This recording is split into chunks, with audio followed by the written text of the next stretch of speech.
Welcome back to GoSuits YouTube channel. Today we're discussing very interesting topic, which is trial as part of the whole process of personal injury case. And today we have our attorney, Sean Chalaki, our founding partner at GoSuits.com, and he will be explaining to us what does the trial process entail. Thank you so much for having me. The trial step is the most interesting part and my favorite because you have the court system, the constitutional aspect of having the right, Seventh Amendment right to have a jury trial, which has been established as one of the best systems in the world, the U.S. justice system, to hear your case, examine the evidence, examine the facts, examine your damages and injuries, and give you a verdict. That's what makes it so interesting. And the steps are, at the beginning, we go through a process which is called exchanging the information of exhibits. The deposition cuts is called depo cuts. Motion for limine, which is what can be discussed and what cannot be discussed in court. And some of the other procedures that happens at the beginning of the trial prior to you majority of the time being in the court. And sometimes you are in the court. But the preparation for trial is part of the trial because you're reviewing on how you're going to present your case before a jury.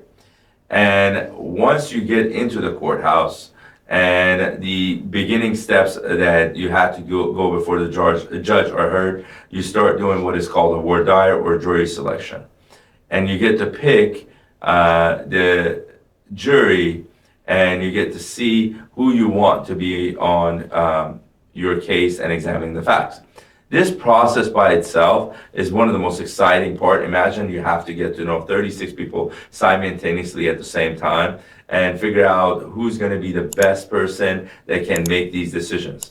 It's more, we call it a jury deselection, not selection, because we're taking out the people that can't be fair, not including the people that can be fair. We just want to make sure that people that cannot give their opinion properly in this case are kind of cut out of the entire thing and are not included in the jury.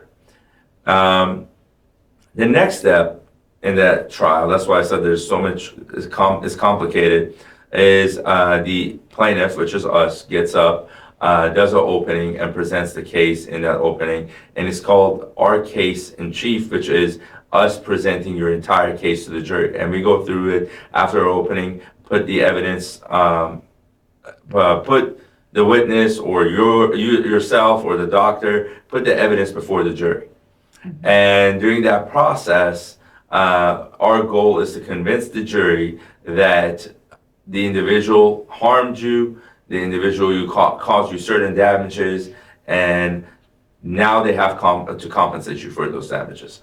And after we're done, we will sit down, and then defense gets up, and defense presents their entire case, puts the evidence, puts their defendant on the stand, or their witnesses, or doctors, experts, whoever, on the stand and presents their case.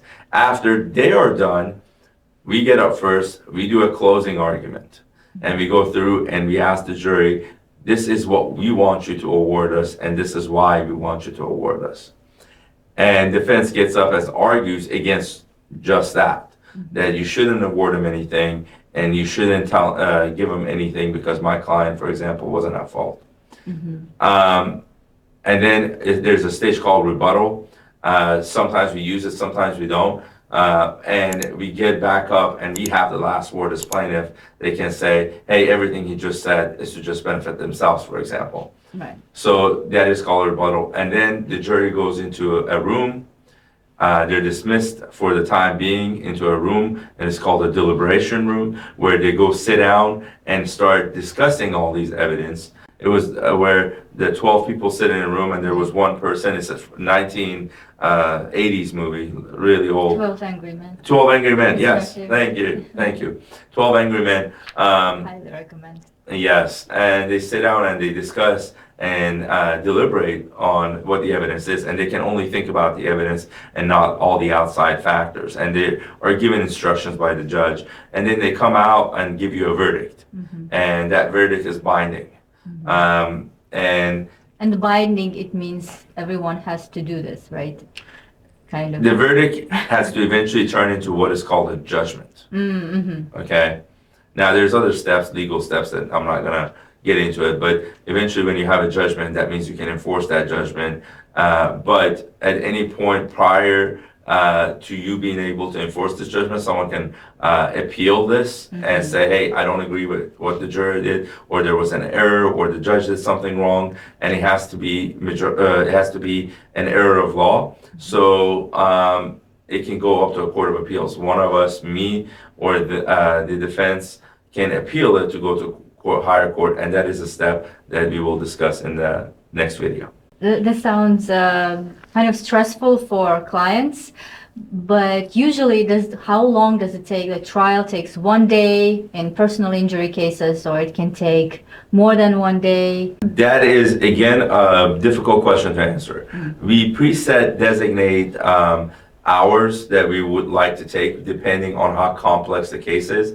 A trucking case with gross negligence involved would take at least probably 3-4 days on each side. Simple car wreck would take about a day for both sides.